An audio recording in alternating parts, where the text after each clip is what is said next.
Hello everyone, welcome to my channel. This is me, Subhashri, and today we are going to discuss about concept of accounting. So let's move to its definition first. Accounting is a language of business. It is a branch of science in which we study about systematic ways of dealing financial information. Means accounting एक part है business का जिसका मतलब एक count means to count. Okay, so it is a branch of science in which we study about systematic ways of dealing financial information मतलब पैसा. Okay, so it is a process of identifying, recording, classifying, summarizing and reporting economic information to decision makers in the form of financial statement. So if we divide this definition into subparts, then it will be, so first one is identifying the transactions, whether it is financial or not. Okay, after identifying the financial transactions, we have to record them in journal, which is known as journalizing. Then classifying the journals into ledgers. Then summarize the ledgers in the end of the year, something that known as trial balance. Lastly, we have to interpret the reports of the aboves in profit and loss account and balance sheet. Okay, so these are the process of accounting. Next is basic terms of accounting. So यहाँ कुछ basic terms है accounting का जिसे हमें जानना बहुत जरूरी है. So first one is assets. It is something a company owns which has future economic value. हम अगर कोई बिजनेस शुरू कर रहे हैं तो हमको कुछ तो लगाना है बिजनेस पे, कुछ तो चाहिए होगा, पैसा, लैंड, बिल्डिंग, कुछ तो चाहिए होगा. सो ऐसा कोई रिसोर्सेज जो हमको हमारे बिजनेस पे फ्यूचर बेनिफिट देगा, वैल्यू क्रिएट करेगा, economic value, that is known as asset. Let me give a example. हम एक फैक्ट्री खोलने वाले हैं, तो फैक्ट्री कैसे खोलेगा, पैसा तो चाहिए. तो हम क्या करें, लैंड खरीद के बिल्डिंग बना लिए, मशीनरी भी खरीद लिए. तो ये जो बिल्डिंग्स, मशीनरी क्या है, एसेट्स है जो कि फ्यूचर में हमको बेनिफिट देगा, कंपनी को बेनिफिट देगा, इकोनॉमिक वैल्यू देगा फ्यूचर में. ओके, सो ये एसेट्स जो है it is of two types, tangible assets and intangible assets. Tangible assets means that is physical appearance, and intangible assets means that has not physical appearance, like goodwill, copyright. Okay, ये सब company का क्या है, assets है जो कि future में benefit देगा. Next is liability. Liability amounts owed by the enterprise to the outsiders or financial obligation. It is the financial obligation. Okay, liability वो की जो तुम दूसरों से कर्जा लिए हो. ओके, तुम्हें फैक्ट्री के लिए 10,000 चाहिए, तुम्हारे पास पैसे नहीं है, तो तुम क्या करें, अपने दोस्त से 10,000 उधार ले लिए. सो कैश आ गया फैक्ट्री के लिए, कैश इज एसेट, राइट.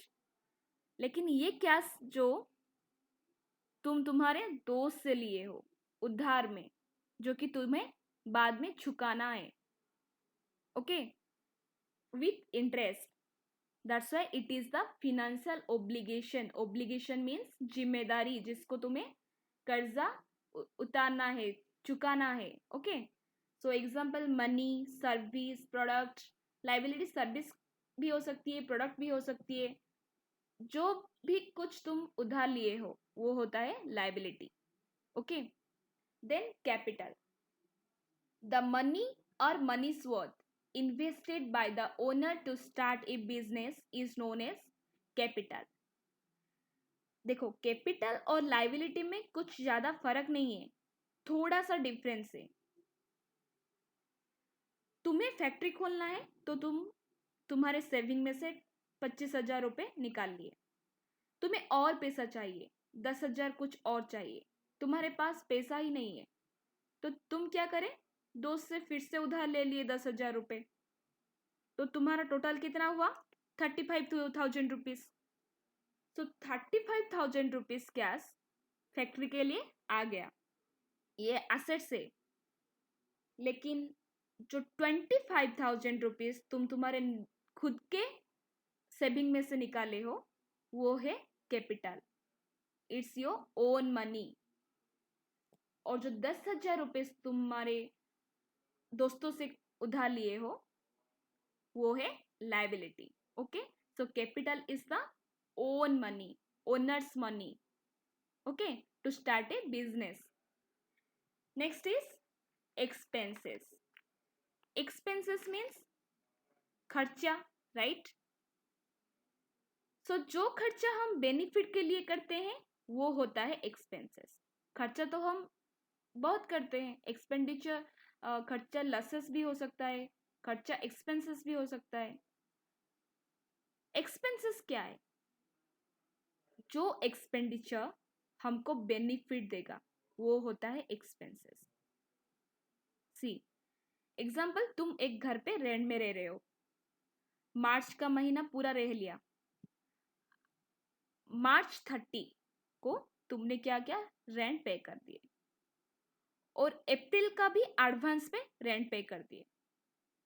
सो ये खर्चा क्या, बेनिफिट पाने के लिए खर्चा करते हो और बेनिफिट पाने के बाद भी खर्चा करते हो। सो बेनिफिट पाने के बाद कौन सा खर्चा करते हैं, कौन सा एक्सपेंस करते हैं हम, और एक एग्जांपल देखते हैं। देखो, एक कंपनी है, पूरा महीना काम करने के बाद कंपनी एम्प्लॉय को सैलरी पे करता है, राइट। सो यहाँ कंपनी पूरा बेनिफिट ले चुका है एम्प्लॉय से, उसके बाद पे कर रहा है, मीन ये भी कंपनी का खर्चा ही है, एक्सपेंस ही है, जो कि कंपनी ऑलरेडी एम्प्लॉय से बेनिफिट लेने के बाद पे कर रहा है। सो एक्सपेंसेस लाइक यूटिलिटी एक्सपेंस भी हो सकता है, मेंटेनेंस एक्सपेंस भी हो सकता है, इनकम टैक्स भी हम पे करते हैं, वो भी एक्सपेंसेस होता है, एडवर्टाइजिंग एक्सपेंस भी होता है, ओके, सैलरी एक्सपेंसेस भी हो सकता है। सो कंपनी क्या करता है, सैलरी पे करता है एम्प्लॉय को after taking the benefit, okay. So next is income. Income means it is the economic benefit in business.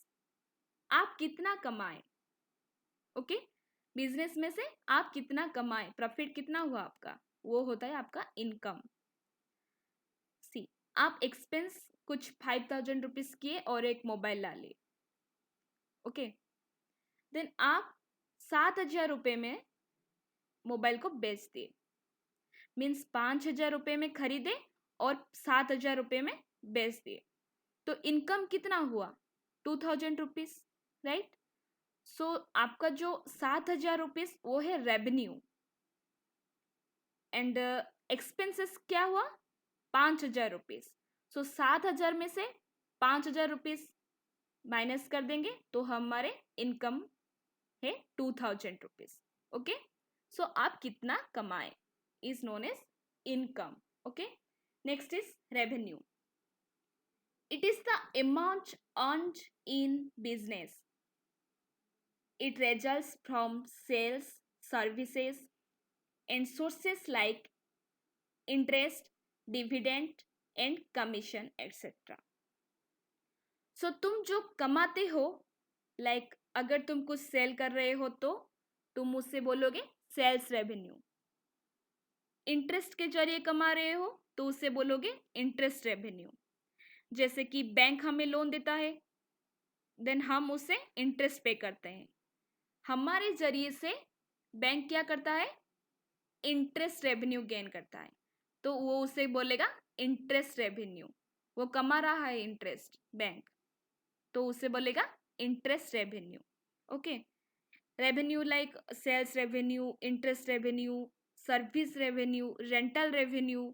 Rental means तुम घर रेंट पे दे रहे हो और तुम रेंट के हिसाब से पैसे पा रहे हो, इनकम कर रहे हो, सो वो उसको क्या बोलोगे? Rental revenue.